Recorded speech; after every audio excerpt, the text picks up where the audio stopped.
The Interstellar Academy of Xenocultural Studies hung in orbit around the violet moon of Kalis like a dreaming jewel, its spires twisted through space in spirals of living crystal that pulsed with soft blue light. Walkways floated without support. Gardens bloomed with plants that sang when touched. Students from 37 known species moved through the halls, their forms as varied as the stars themselves. Some slithered on limbs of liquid light. Others walked on six-jointed legs covered in iridescent scales. None of them were human. Humans were considered too young, too fragile, too volatile for the Academy's sacred mission. That was the rule for over 200 cycles. Until today. Lila Moss stood at the Academy's main airlock wearing a gray Academy uniform that hung loose on her small frame. The fabric shimmered slightly in response to her nervous energy, but offered no comfort. Her dark hair was tied back in a simple braid, her eyes wide and watchful beneath furrowed brows. She clutched a single data chip in her left hand. It held her entire life history, her acceptance letter and the sealed genetic clearance that had somehow gotten her past the Council's filters. She did not know how it happened. She only knew that Earth had fallen silent 6 months ago. All transmissions ceased, cities went dark, and then a single ship came. It hovered over the ruins of Chicago long enough to scan her, to beam her aboard, and to whisper one word in a voice that sounded like wind through bones: come. Now she stood alone on the threshold of a place that had never seen her kind. The airlock hissed open. Cold air brushed her skin. No one waited to greet her. That was the first warning. As she stepped forward, the hallway ahead curved gently upward, defying gravity. The floor tiles shifted color under her feet, reacting to her presence. A few students turned as she passed. A tall avian with feathers like polished obsidian narrowed its golden eyes. A gelatinous being in a containment suit rippled in curiosity. Whispers followed her, not spoken in any audible language, but carried through air vibrations, telepathic hums and scent markers. Human. Human. Human. Lila kept her gaze straight ahead. She had practiced this. For weeks on the transport vessel, she had studied Academy protocols, watched recordings of orientation ceremonies, memorized the names of the 7 ruling species. She knew she was an anomaly. She knew they would fear her. She just had not expected the weight of it. The silence that followed her was heavier than any shout. Her assigned quarters were in the east wing near the resonance dormitories. The door recognized her biometrics and slid open without sound. Inside, the room was small but alive. The walls breathed, slowly expanding and contracting like lungs. A single floating orb hovered near the ceiling, casting warm white light. A bed of woven moss shaped itself to her height as she approached. She dropped her small pack on the floor and sat on the edge of the bed. Her hands trembled. That was when she saw it. A thin line of silver traced along the inside of her left forearm. It glowed faintly, then vanished. She blinked, rubbed her skin. Nothing, but she had seen it. She had seen that mark before in dreams. In nightmares. A symbol like a crescent moon wrapped around a spiral. She pulled her sleeve down quickly. Over the next few hours, Lila tried to settle in. She accessed the Academy network through the orb interface. Her schedule loaded instantly. Xenolinguistics at Yo700. Gravimetric theory at Yo900. Adaptive combat simulation at 1300. The last one made her stomach twist. She had never fought anyone in her life, but Earth had not prepared her for much of anything. At midday, she followed the scent-guided map to the nutrition hall. The air there smelled of ozone and something sweet like burnt sugar. Food floated in levitating trays, pulsing with soft internal light. She picked a cluster of glowing berries that tasted like rain, and a strip of protein that crunched like autumn leaves. As she ate, she kept her head low, but she could feel eyes on her. A group of reptilian students sat nearby, their scales shifting from green to red in quick patterns. They were communicating through color. One of them pointed subtly in her direction. Lila forced herself to chew slowly. Then a shadow fell across her tray. She looked up. A figure stood before her, tall and slender, draped in a flowing cloak of silver mist that never quite settled.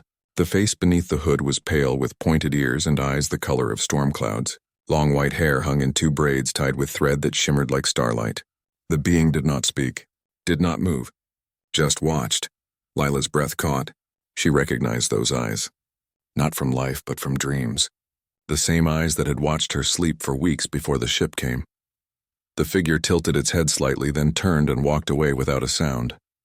Lila dropped her fork. It clattered against the tray, drawing more attention than she wanted. She stood quickly and left the hall, her heart pounding.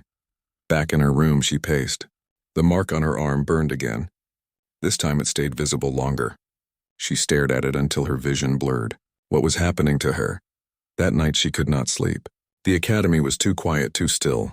She slipped out of her room and wandered the corridors, following no map, just a pull in her chest. The halls grew emptier the higher she went. Finally, she reached the observation dome. A great curved ceiling of transparent alloy showed the endless sky. The violet moon of Kalis hung low, casting purple shadows across the floor. She walked to the center and looked up. Stars. So many stars. More than she had ever seen from Earth, even on the clearest nights. She felt small. Lost. You are not lost. The voice came not through her ears but inside her mind, soft like wind through dry grass. Lila spun around. The silver-cloaked figure stood near the entrance. The hood was down now, revealing sharp features and those storm-gray eyes. "Who are you?" she asked silently. Neri, the figure, replied in the same mind voice. "Last scholar of the Veiled Elves. Keeper of Echoes. What do you want to watch?" "To wait. To see if the blood remembers." Lila frowned. "My blood you carry more than human in you, child. The mark proves it." Lila looked down at her arm. The silver symbol glowed brighter now, pulsing in time with her heartbeat. Before she could ask more, Neri raised a hand. A single gesture. The air around them shimmered. For a moment, Lila saw something else layered over the dome. Ruins. Fire. A great dragon falling from the sky, its scales black as night, its roar shaking mountains. Then it vanished. What was that, a memory? Not yours. Not yet. Neri stepped closer. The air grew colder. They will test you tomorrow in the combat ring. They will try to break what they do not understand. Do not let them. The mark will guide you. Trust it. How do you know all this? Because I have waited 300 cycles for this moment. For you. Lila wanted to argue, to say she was just a girl from Chicago who liked books and rainy days and hated math, but the look in Neri's eyes stopped her. There was sorrow there, and hope. Before she could speak again, Neri turned and walked into the shadows. Her form dissolved into mist and disappeared. Lila stood alone under the stars, heart racing. Then she heard it, a low hum, not from the academy. From above, she looked up through the dome. High in the atmosphere beyond the academy's shield, something moved, a shape darker than the void. Circling. Watching, her breath fogged the glass. "Vix," she whispered. She did not know how she knew the name. It just came, like a memory returning. The shape banked once, then vanished into the cloud cover of Kalis. Lila pressed her palm against the cool glass. She felt something shift inside her. Something waking up. She returned to her room just before curfew. As she lay on the moss bed, she stared at the ceiling. The mark on her arm glowed softly like a tiny star. She did not sleep. Instead, she listened. To the hum of the academy, to the whisper of distant engines, to the quiet pulse of something ancient stirring beneath her skin. Tomorrow would be her first real test, and everything would change. Morning came with a soft chime that vibrated through the walls. Lila woke with the silver mark still glowing on her arm. She touched it gently. It felt warm but not painful. She pulled her sleeve down and stood. Today was her first full day as an official student. She dressed quickly in the same gray uniform and left her room before the halls filled with others. The academy buzzed with a quiet energy. Students moved in clusters, speaking in clicks, hums, and light pulses. Lila kept to the edges of the walkways, her head down, her steps light. She reached the xenolinguistics hall early and sat in the back. The instructor was a floating orb of liquid thought that projected lessons directly into the mind. Lila struggled to keep up. The other students processed the information instantly. She felt slow, clumsy. During gravimetric theory, she nearly fell when the room shifted gravity without warning. Others laughed in flickers of color or sharp clicks. She caught herself on a bench and sat through the rest of class with her face hot. But it was the combat simulation that changed everything. The ring was a circular chamber deep in the academy's core. Walls changed texture and shape based on the drill.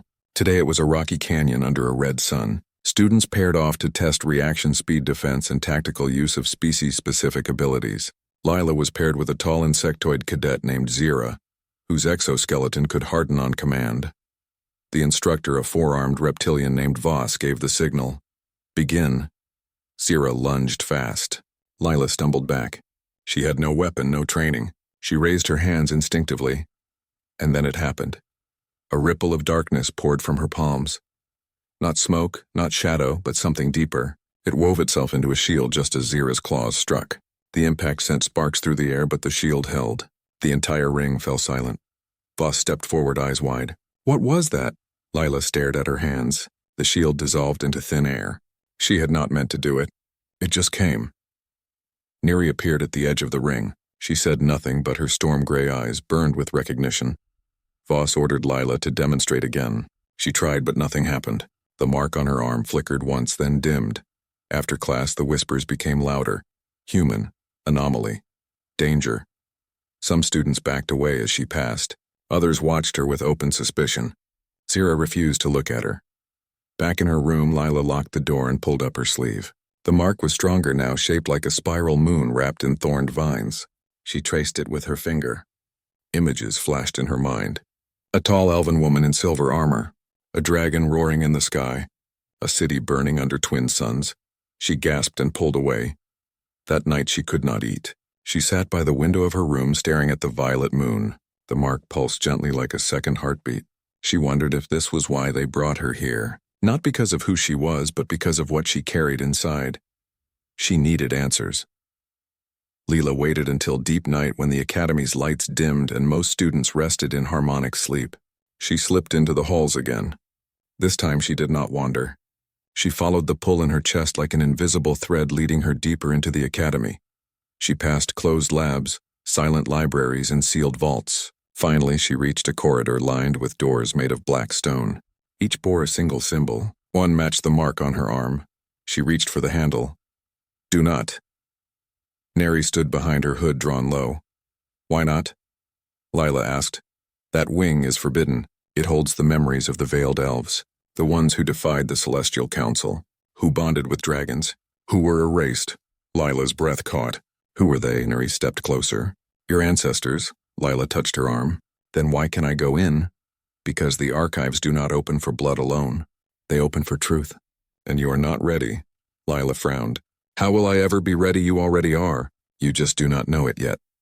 Neri turned and walked down the hall. Come. Lila followed. They moved through hidden passages behind walls, through floors that parted silently. Finally, they reached a small chamber lit by a single floating lantern. Shelves lined the walls filled with crystal scrolls that hummed softly. This is my private study, Neri said. No one comes here. Not even the Chancellor. She motioned for Lila to sit. You are not just human, Lila Moss. Your mother was found as a child in the ruins of an elven temple on a dead world. She had no memory, no record. Earth took her in, raised her as their own. But her blood remembered, and when she gave birth to you, that memory passed on. Dormant. Waiting. Lila shook her head. My mom never said anything. She did not know. The council wiped her mind. But they missed the seed. The spark. Neri reached into her cloak and pulled out a small stone. It glowed with the same silver light as Lila's mark. This is a resonance shard. It will show you what your blood holds. She placed it in Lila's palm. Instantly, the room dissolved. Lila stood on a battlefield. Smoke filled the air. The sky burned orange. Before her stood the elven woman from her visions, tall, fierce eyes blazing. Beside her coiled a young dragon, its scales black as night, its wings spread wide. They were surrounded by soldiers clad in golden armor. You will not take him, she shouted. A blast of light struck her. She fell. The dragon roared and dove. Then silence. Lila gasped and dropped the shard. She was back in the chamber, trembling. That was her, wasn't it, my ancestry as? Neri said softly. Her name was Alira. And the dragon was Vixren. The first of his line, Vix, Lila whispered. That's why I knew his name. Neri nodded. The bond between elf and dragon was outlawed after the war. The council claimed it corrupted the balance of the cosmos. But it was not corruption. It was unity. And they feared it. Lila looked at her hands. So what am I supposed to do? You must survive. Learn. Awaken what sleeps inside. They will come for you now that your power has shown itself. As if on cue, a siren echoed through the academy. Red light flooded the corridor outside. Containment alert. Genetic anomaly detected. Sector 7. Neri's eyes narrowed. They moved faster than I expected. Lila stood. What do I do? Stay here. I will delay them. But Neri never made it to the door. The wall exploded inward. Not with fire, but with silence. A team of armored enforcers stepped through the smoke. Their suits bore the mark of the Celestial Council. Their eyes glowed white. No pupils, no emotion. Subject Lila Moss. Surrender for genetic containment. Lila backed up against the shelves. Neri moved in front of her, hands raised. You have no authority here. The lead enforcer raised a device that hummed with blue energy. This is not a request. Before he could fire, the ceiling above them cracked. A roar shook the chamber. Black scales flashed in the dark. Wings like storm clouds filled the space. Vix dropped from above, landing between Lila and the enforcers. His eyes glowed gold. Smoke curled from his nostrils. The enforcers froze. Dragons had not been seen in centuries. Vix exhaled. Not fire, but a wave of sonic force that shattered the enforcers' masks and sent them flying backward. Neri grabbed Lila's arm. Front they fled through the ruins of the wall into a dark maintenance tunnel. Vix followed, shrinking his form to fit. His scales brushed against Lila's back, warm and solid. They ran for what felt like hours, winding through forgotten levels of the academy. Finally, they reached a sealed chamber deep below the surface. The air was cold and still. Neri sealed the door with a rune from her palm. We are safe for now.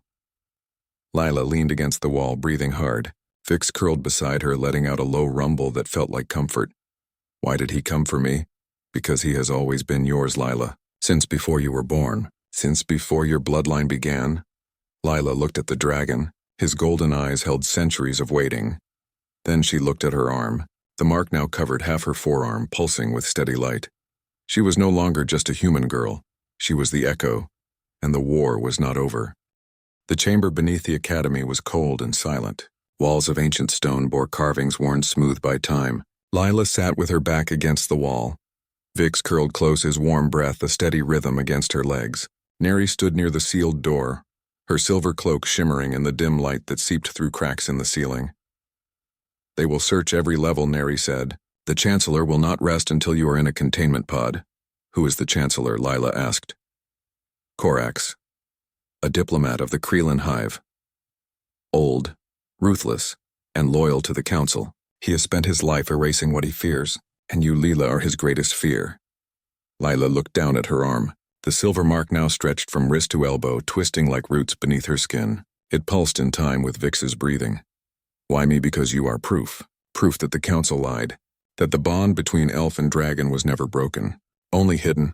And now it has returned in a form they never expected. A human vessel. Lila swallowed. So what do we do? Go deeper. To the Starforge. Vix lifted his head at the word. His eyes glowed brighter. Neri turned and walked to the far wall. She placed her palm on a carved symbol. The stone groaned and slid aside, revealing a narrow stairwell that spiraled down into darkness. This leads to the heart of the academy, a place they sealed after the last war. They think it is dead, but it is only sleeping. Lila stood. Vix rose with her. They descended. The air grew warmer, heavier. The walls here were not stone, but metal fused with organic veins that pulsed with faint light. The stair ended in a massive chamber, the Starforge. It was a dome of black alloy lined with rings of floating crystals. In the center hovered a sphere of liquid energy swirling with stars. The floor was marked with runes that matched the ones on Lila's arm. This is where the first bonds were made, Neri said, where elven blood met dragonfire under the light of dying stars. Lila stepped forward. The moment her foot touched the central rune, the sphere flared. Light filled the chamber. Visions crashed over her like waves. She saw Illyra standing here, her hands raised to the sky. Vixren circling above, roaring as golden light poured from his scales. The two of them merging their essences not as master and pet, but as equals, as one spirit in two forms. Then she saw the betrayal. Corax's ancestors arriving with the Council's enforcers. Weapons that did not kill but unmade. Severing bonds, erasing memories, scattering the dragons into the void. Lila fell to her knees, gasping. They did not just ban the bond, she whispered. They stole it. Yes, Neri said, and they have been feeding on its power ever since. Feeding, Neri pointed to the sphere. The energy inside was not pure. Dark filaments coiled through it like parasites. That is not starlight, Lila.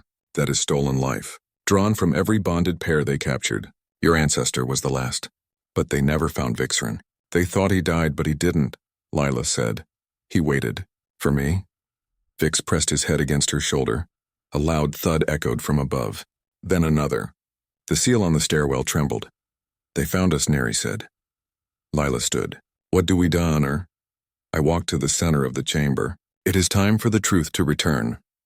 She raised her hands and began to chant in a language older than the academy.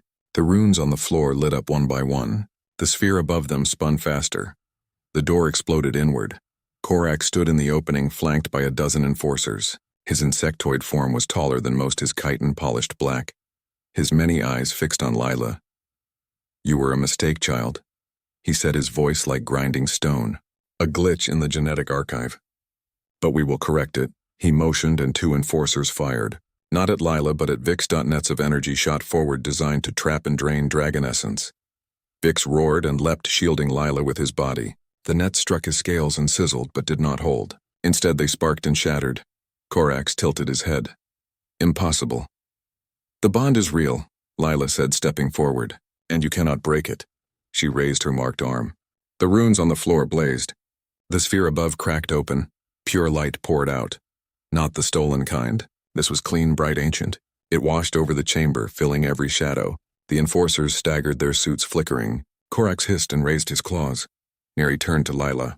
"The rite must be completed. Let your blood remember." Lila closed her eyes. She thought of her mother's quiet strength, of Earth's lost cities, of the dreams that haunted her sleep. She thought of Illyra's defiance, of Vix's loyalty. She stepped into the center of the rune circle. The mark on her arm spread across her chest, her neck, her face. Silver lines glowed like star maps on her skin. Vix leapt into the air and let out a roar that shook the stars. His scales turned from black to star iron, gleaming with cosmic fire. The enforcers opened fire. Beams of red energy cut through the air. But Lila moved faster than thought. She wove shadows and light into shields, deflecting every shot. With a wave of her hand, she sent a pulse of force that knocked the enforcers off their feet. Korax charged. His claws extended sharp as obsidian. Neri intercepted him. The two clashed in a blur of silver and black. Neri was fast, but Korax was strong. He struck her across the chest, sending her crashing into the wall. Lila cried out. Neri rose slowly, blood on her lips. She looked at Lila and smiled. "Finish it." Then she raised her hands one last time and slammed them onto the floor. The entire chamber erupted. Light swallowed sound-shaped time. When it cleared, the enforcers were gone. Vanished, not dead, but unmade, their stolen tech dissolving into dust. Korax stood alone. His armor cracked, his eyes wide with fear. "You cannot win," he hissed. "The council controls the stars, not anymore," Lila said. She reached out. Vix landed beside her. Together they released a wave of pure bond energy. It did not burn. It revealed. Korax screamed as memories flooded him. Not his own, but those of every being the council had silenced. He saw the cities they erased, the bonds they broke, the lives they drained. He fell to his knees. The chamber fell silent. Lila walked to Neri. The elf was fading, her form turning translucent. "You knew this would happen," Lila whispered. Neri nodded. "My life was a thread holding the veil. Now the veil is gone. And you are the new dawn." She placed a hand on Lila's cheek. "Protect him. Protect the truth." Then she dissolved into silver mist that rose and vanished into the cracks in the ceiling. Lila stood in the ruined Starforge with Vix at her side. Above them, alarms blared. The academy was in chaos, but she was no longer afraid. She knew what came next. The council still ruled from the shadows, and they would not let her live. But she was not just Lila Moss anymore. She was the echo, the air, the bond made flesh, and she would not hide again. The Starforge lay in ruins, silent except for the soft hum of dying crystals. Lila knelt where Neri had faded, her fingers brushing the scorched floor. The silver mist was gone, but the warmth of her presence lingered like sunlight after rain. Vix pressed his snout gently against Lila's shoulder, a low rumble vibrating through his chest. Not a sound of fear, but of shared grief and rising purpose. Above them, the academy shook with alarms. Red lights pulsed in the corridors. Containment teams scrambled through the halls, their orders clear. Find the anomaly. Neutralize the dragon. Silence the truth. Lila stood. Her skin still glowed with the afterlight of the rite. The mark had settled not as a symbol, but as a second layer of self woven into her very being. She could feel Vix's thoughts now, not as words, but as feelings, as colors, as pulses of shared will. "They have to be stopped," she said. Vix nodded, his massive head, his golden eyes sharp with understanding. They moved through the underbelly of the academy, using old service tunnels and forgotten maintenance shafts. The deeper levels were rarely used, now relics of the academy's original construction. Pipes hummed with coolant, wires pulsed with dormant data. Shadows clung thick to every corner. Lila's senses were sharper now. She heard heartbeats through walls, felt shifts in air pressure, sensed lies in the tension of a guard's stance. The bond was growing. They reached a sealed vault marked with the council's crest, a coiled serpent eating its own tail. Lila placed her palm on the door. The mark on her arm flared. The lock melted away. Inside lay weapons, not of metal but of memory. Racks of elven staves carved from fallen starwood. Vials of dragon's breath condensed into liquid light. Scrolls written in blood ink that glowed when touched by true kin. "This is a resistance cache," Lila whispered. They kept it hidden even from themselves. She took a staff. It felt alive in her hands, humming with stored energy. Vix nosed a satchel of vials and nudged it toward her. She slung it over her shoulder. They did not have much time. Korax had survived the Starforge, wounded but not broken. He had already sent a signal. Not to Academy security, but to the true masters, the Celestial Council. High above the violet moon, a dark ship detached from the shadow of Kalis. It had no name, no registry. Only a sigil burned into its hull, the same serpent symbol. Inside a chamber lined with glass pods floated dozens of figures. Their eyes closed, their skin pale. Each bore faint silver lines like Lila's. These were the captured, the broken bonds. Their life force siphoned to keep the council immortal. At the center of the ship, a single figure stirred, the High Overseer. He opened his eyes. They were empty. Black. Starless. "Bring her," he whispered. Back in the academy, Lila and Vix prepared. They found a ruined observatory near the academy's core. Its windows long cracked, its instruments rusted. From here they could see the council ship descending. "They are coming," Lila said. Vix exhaled a plume of smoke that curled into the shape of a shield. She opened the satchel and lined the vials along the windowsill. Each held a fragment of dragonfire memory or storm. She pressed her palm to the staff and whispered the old words Neri had taught her in dreams. Light bent around them. Illusion took shape. To scanners they were just debris, heat echoes, ghost signals. But the council would not rely on scanners. The first enforcers arrived not as soldiers but as shadows. They oozed through vents, slid under doors, melted from the ceiling like liquid night. Their forms shifted constantly, never solid, never still. They were the Hollow Legion. Lila raised the staff. The first shadow lunged. She struck the floor. A ring of silver light erupted, throwing the creature back. It screeched a sound like tearing metal. Vix leapt. His claws tore through shadow flesh. Where he struck, light bloomed. The shadows recoiled. But more came. They poured in from every direction. Lila wove shields of woven starlight, deflected claws with pulses of elven resonance. Vix breathed not fire but sonic. Waves that shattered the shadows into harmless mist. Still they kept coming. Then the chamber. Doors burst open, not with force but with silence. A single figure walked in, tall, slender, clad in silver armor that shimmered like moonlight on water. Her hair was white, her eyes storm gray. She carried a sword of black crystal that hummed with stolen time. Elira. Lila froze. "No," she whispered. It was not her ancestor. Not truly. The council had rebuilt her, taken the memory of Elira from their archives and pressed it into a construct of light and pain. This was a phantom, a weapon wearing the face of her past. "You were never meant to be born," the phantom said. "Your blood is a mistake. Your bond an infection." Lila's hands trembled, but she held the staff tight. "You are not her. I am all she was, all she lost, all she failed to protect." The phantom raised her sword. Vix roared and charged. The two clashed in a storm of light and shadow. Vix's claws sparked against the crystal blade. The phantom moved with impossible grace, twisting through his strikes. Lila watched, helpless. This was not a battle of strength, but of memory, of love turned to weapon. The phantom disengaged and turned to Lila. "They will make you choose," she said. "The council always does. To win you must break the bond. Sever your link to the dragon. Only then will their control collapse. Only then will the stolen life return to the stars." Lila's breath caught. "Is it true?" The phantom's eyes softened just for a moment. "Yes. The bond is the key, but also the lock." Vix looked at Lila. His golden eyes held no fear. Only trust. Lila understood. To destroy the council, she would have to let him go. Forever. Tears welled in her eyes. She thought of Earth, of silence, of the ship that came for her. She thought of Neri's sacrifice, of Elira's defiance, of every life stolen to feed a lie. She could not do it. There had to be another way. She looked at Vix. Really looked. Not as a pet, not as a weapon, but as her other self. Her mirror. Her home. Then it came to her. What if they did not break the bond? What if they made it stronger? Ela stepped forward. No, she said. I will not sever it. I will deepen it. The phantom frowned. That is impossible. The right was lost, not lost, waiting. Lila dropped the staff. She placed both hands on Vix's snout and closed her eyes. She reached not for power but for truth. For every moment they had shared across lifetimes. For every breath, for every heartbeat, for every silent understanding. The mark on her skin blazed. Vix answered not with sound, but with soul. Light erupted from them. Not silver, not gold, but something new. A color unseen in this age. The phantom staggered. The hollow legion dissolved.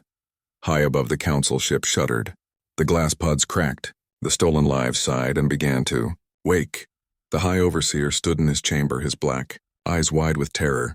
For the first time in 10,000 years he felt something. Fear. Because the bond had not broken, it had awakened. The light did not fade. It grew. It poured from Lila and Vix not as fire or force but as truth. Pure unfiltered truth. It spread through the academy like breath. Through water, touching every corridor, every chamber, every mind. Students froze in place. Instructors dropped their tools. Even the machines stuttered as if remembering they were once made by hands that dreamed. In that light each being saw what had been hidden. The Kreelan enforcers saw their ancestors choosing obedience over justice. The avian scholars saw libraries burned to erase dissent. The gelatinous diplomats remembered treaties rewritten in silence. Every species carried a buried wound. And now they saw it clearly for the first time. High above the violet moon, the council ship trembled. The glass pods shattered one by one. The figures inside opened their eyes, not empty, not broken, but awake. Their silver marks flared like distant stars rekindled. The stolen life flowed back into the cosmic stream. The high overseer clutched his chest as if his ribs might split open. Immortality was not stolen life, it was borrowed time. And the debt had come due. His skin cracked like dry clay. His black eyes filled with starlight. He did not scream. He simply unraveled into dust that drifted toward the open sky. Down in the academy, Korak stood alone in the ruined observatory. His armor lay in pieces. His many eyes reflected the light not with fear now but with shame. He had spent his life enforcing order built on lies, and now the truth stood before him in the form of a human girl and her dragon. He bowed, not out of fear. But respect. Lila looked at him. She did not strike. She did not speak. She only held out her hand. Korax hesitated, then placed his claw in hers. A spark passed between them, not of power but of understanding. The first thread of a new covenant. The alarm stopped. Silence fell not as absence but as peace. In the days that followed, the academy changed. Students gathered in open circles, not segregated by species but by shared questions. The forbidden wing was opened. Crystal scrolls hummed with long-lost histories. The Starforge was rebuilt not as a weapon but as a classroom. Lila did not leave. She stayed not as a prisoner. Not as a curiosity, but as a bridge. She taught what she had learned, not through lectures but through presence. How to listen to the silence between heartbeats, how to see with more than eyes, how to trust a bond even when it defies logic. Vix coiled around the central spire of the east wing, his scales now shimmering with soft constellations. Students often sat below him not to study but to feel the calm that radiated from his breath. Some brought offerings, glowing petals, sonic chimes, woven light. He accepted them all with a gentle rumble. Korak stepped down as chancellor. In his place, the academy formed a new council. One seat for each species, one voice for each story. The first motion they passed was simple. No more erasures, no more silencing, no more fear of difference. News spread fast across the galaxy. Whispers turned to signals, turned to ships arriving not with weapons but with seekers. Young ones from every world drawn by the legend of the human girl who woke the bond. They came not to fight but to learn. Neri's silver feather, found resting on the floor of the Starforge after her passing, was placed in the Academy's heart chamber. It never faded. It pulsed gently like a quiet promise. Lila often visited the observation dome at night. Vix would join her, curling beside her as they watched the stars. Sometimes she spoke to Neri in her mind, Sometimes she just sat in quiet gratitude. One evening, a small group of new students approached. They were nervous. One was human, a boy from Mars with wide eyes and trembling hands. "Is it true," they asked, "that you're the one who changed everything?" Leela smiled. "I didn't change anything. I just remembered." "Remembered what? That we were never meant to be alone?" The boy looked at Vix, who lowered his head in greeting. Can I touch him?" Vix made a soft sound like wind through leaves. Lila nodded. The boy reached out. His fingers brushed Vix's snout. Light shimmered between them. Not silver, not gold, but something new. Lila saw it. The beginning of another bond. Not the same. Not a copy, but its own truth. She knew then that this was not an ending. It was a beginning. The Celestial Council was gone. But the work had just started. Old fears would return. New lies would rise, and there would be more battles ahead. But now they had something they never had before. Each other. In the quiet of the dome under the violet moon, Lila leaned against Vix's warm side. Stars blinked above like distant friends. Somewhere far away, a ship carried hope instead of orders. A child dreamed of dragons. A scholar opened a forbidden book. Everything had changed, and it was only the start.